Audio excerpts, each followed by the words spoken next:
Salah satu regalia Kesultanan Perak pada hari ini ialah Curah Simanjakini ataupun Curik Simandangkini. Curik Simandangkini ini sebenarnya memiliki legenda yang sangat hebat berkaitan dengan kemunculan raksasa dekat Nusantara ini. Sebenarnya legenda Curah Simanjakini ini ada kaitan dengan anak-anak Raja Suran yang pernah kita kongsikan sebelum ini. Jadi macam mana ceritanya? Macam ni anak-anak Raja Suran yang muncul dalam legenda Bukit Seguntang telah dibawa ke Palembang oleh pemimpin Palembang ketika itu iaitu Demang Lebar Daun. Jadi apabila berada dekat Palembang itu, kawasan Nusantara ketika itu memiliki masalah, lebih tepat kawasan dekat Pulau Sumatera, Pulau Perca ketika itu kita sebut namanya. So dekat Pulau Perca ini tinggalnya orang-orang Minangkabau, dan orang Minangkabau sedang berhadapan dengan kemunculan raksasa yang merosakkan hasil tanaman mereka, yang memakan manusia suka hatinya. Raksasa ini dimaksudkan ialah ular Saktimuna. Ular Saktimuna ini sangat besar. Kebesarannya digambarkan sehingga boleh melilit keseluruhan pulau Sumatera itu. Jadi cuba bayangkan pulau Sumatera yang besar itu dililit oleh ular.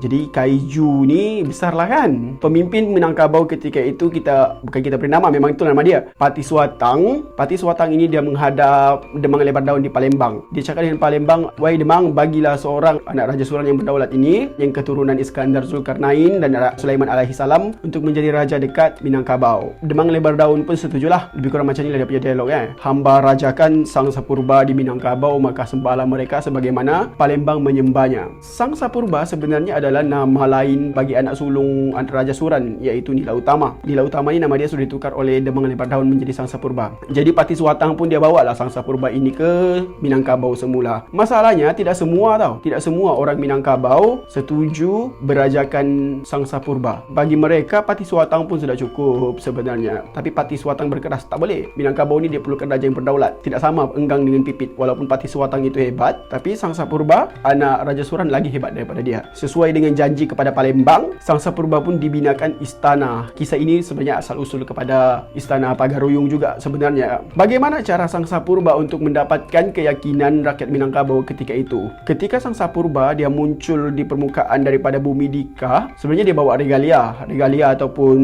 barang-barang diraja lah. Regalia salah satunya ialah Curah Simanjakini ini ataupun Curi Simandangkini. Ke Minangkabau, Sangsa Purba pun dia bawa pedang Manjakini inilah. Bila sampai di sana, Sangsa Purba dia berikan Curah Simanjakini itu kepada pendekar lah lebih kurangnya, kepada Laksmana. Aku lupa nama dia.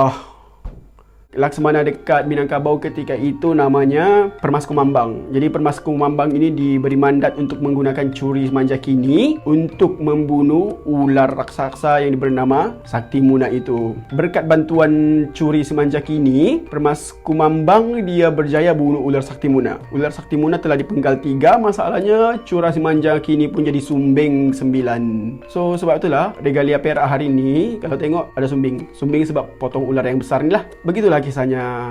Hebat kan regalia Perak ini?